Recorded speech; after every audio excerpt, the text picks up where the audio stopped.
बातमी कल्याण डोंबिवलीमधून आहे। कल्याण डोंबिवली महानगरपालिकेमध्ये आज महायुतीचा महापौर आणि उपमहापौर बसणार आहे। महायुतीकडून याची जय्यत तयारी करण्यात आलेली आहे। महायुतीचे सर्वच नगरसेवक हे भगवे फेटे बांधून महापौर निवडणुकीसाठी महापालिका मुख्यालयामध्ये जाणार आहेत। दोन्ही पक्षातील नगरसेवकांमध्ये खेळीमेळीचं वातावरण पाहायला मिळतंय आणि याचा आढावा घेतलाय आमचे प्रतिनिधी आतिश भोईर यांनी।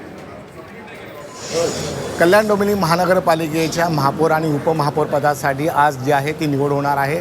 त्यासाठी कल्याणच्या मराठा समाज हॉलमध्ये आहेत भाजपाचे आणि शिवसेनेचे नगरसेवक जे आहेत ते आलेले आहेत। आपण पाहू शकता की थोड्या वेळामध्ये महापौर पदाची निवड होत असल्याने शिवसेना आणि भाजपाचे नगरसेवक जे आहेत ते फेटे बांधत आहेत। फेटे बांधून मग नंतर छत्रपती शिवाजी महाराज चौकामध्ये छत्रपती शिवाजी महाराजांना हार अर्पण करून मग नंतर सभागृहात नेणार आहेत। महापालिकेमध्ये एकूण जे आहे ते 122 नगरसेवक जे निवडून आलेले त्यापैकी 53 नगरसेवक जे आहेत ते शिवसेनेचे आहेत, तर 50 नगरसेवक जे आहेत ते भाजपाचे आहेत।